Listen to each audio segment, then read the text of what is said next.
Thank you, Mr. Speaker.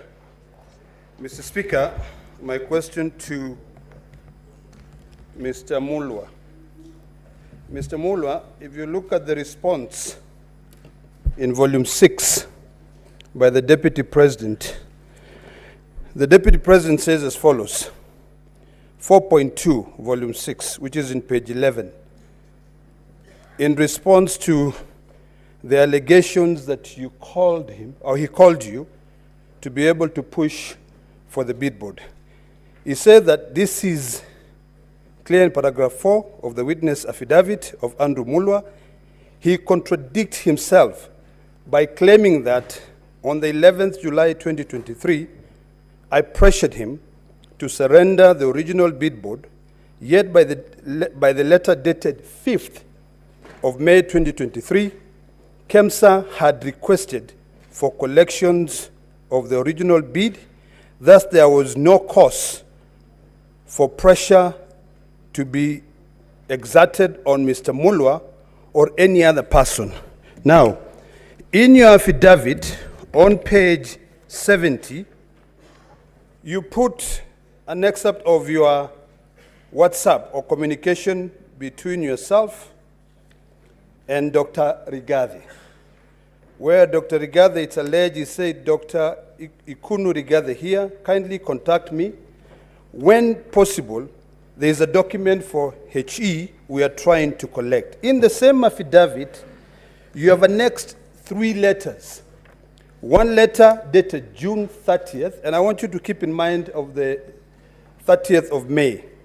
June 30th, which is a letter sent to you, from Kemsa to ESCC, requesting for the bid board. That is June 30th. That is a month after the date that the Deputy President alleges to have received information from Kemsa asking him to collect the bid bond. Secondly, you have a letter dated 11th July, where you communicate to the company called Shabika Impex Private Limited, asking them to collect the bid board. Yesterday, when you were being cross-examined, you said that you were afraid, you felt pressured when the Deputy President called you, allegedly, and asked you to surrender the bid board. Could you please give us a chronological of events? Because this letter is dated 11th that you sent to them. You allege that the Deputy President called you on 11th. Honorable SC, Rule 23 of the Rules of Procedure. SC Okenyuri, he's gotten the question. He's gotten the question. Thank you, Mr. Speaker. I also wish to ask Dr. Andrew Mulwa the following. Confirm if the Deputy President did call you. 2, kindly confirm if Shobika Implex Private Limited, whose agent in Kenya is Crystal Kenya Limited, had emerged as one of the winner of the 3.7 billion mosquito tender before the tender. And finally, what was the issue with the bid bond that you said yesterday you were trying to go pick from EACC? Thank you. Senator Kavindu.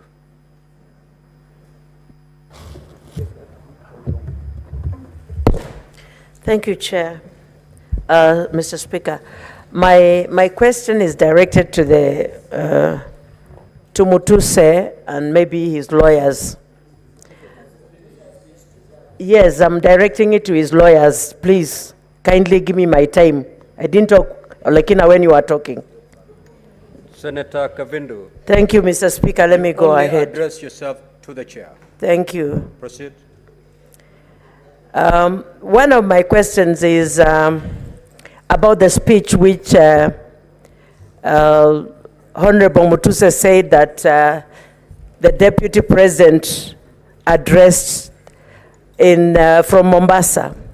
My question is there any law preventing either the President or the Deputy President from intervening if they see any failures with the national intelligence services?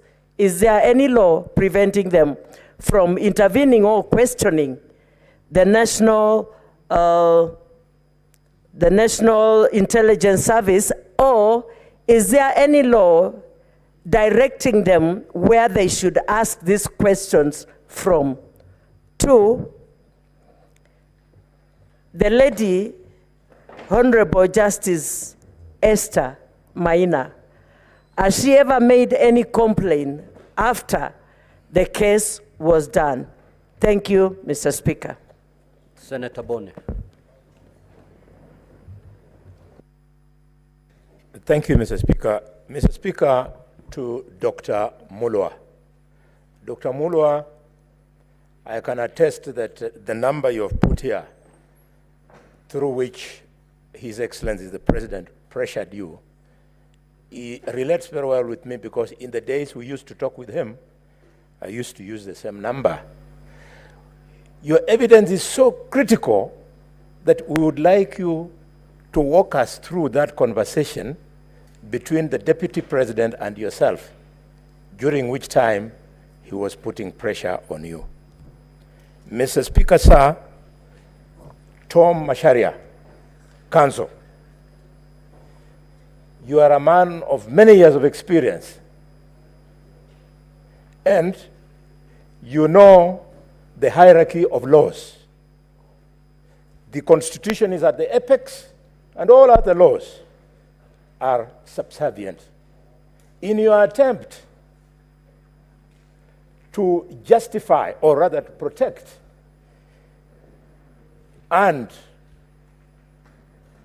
secure the Deputy President from the accusation that he breached the Constitution, Article 27, which prohibits him from discrimination, you have chosen to justify it by using an act of parliament called the Political Parties Act that provides for the agreement.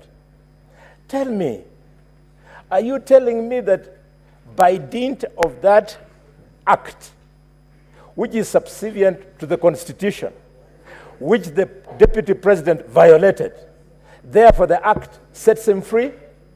And finally, my younger brother, Ongoya, you have told us that for Mutuse to be able to prove that there was insubordination, he needed to bring something from the supervisor. Senator Hamida.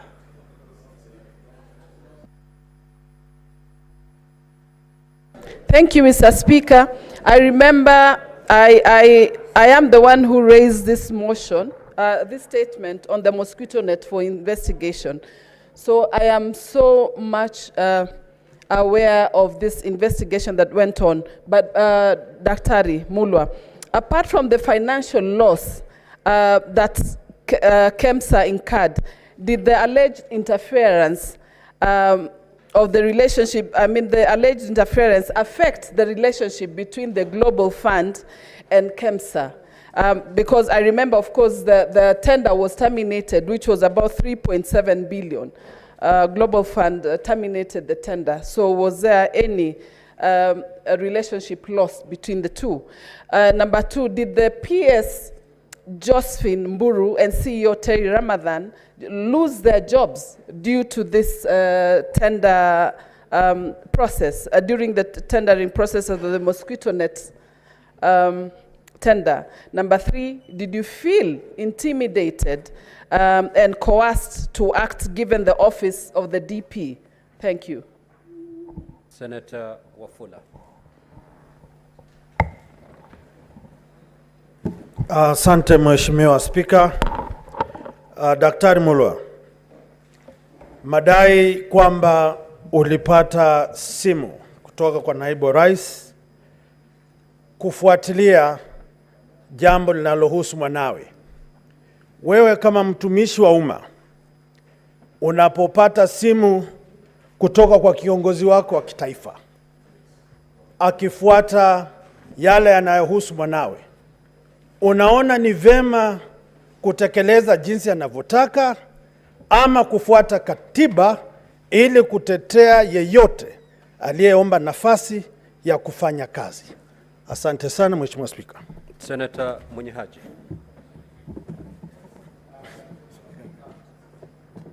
Pia mimi swali langu ni kwa Daktari Mulwa kwamba hii zabuni ulisema kuwa ilifutiliwa mbali. Je, wakati ilipofutiliwa mbali kuna hasara yoyote ilitokea kwa serikali ama kwa Kemsa kutokana na kufutiliwa mbali kwa zabuni hiyo? Pili ni kuwa wewe kama mkurugenzi wa Kemsa ulichukua hatua gani ulipopata simu ama ulipopata maelezo kutoka kwa naibu wa rais kwamba hiyo tenda ama hiyo zabuni ipewe mtu fulani? Asante. Senator Muma. Thank you, Honorable Speaker. Dr. Mulwa, I have two related questions to you. One, is the return of billboards part of the procurement process?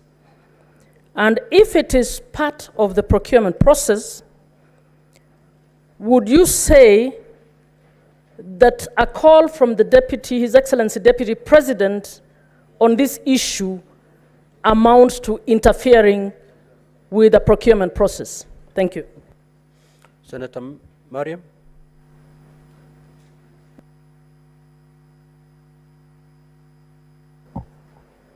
Thank you, Mr. Speaker, for giving me this opportunity. My question is to Dr. Mulwa, that you said DP calls you.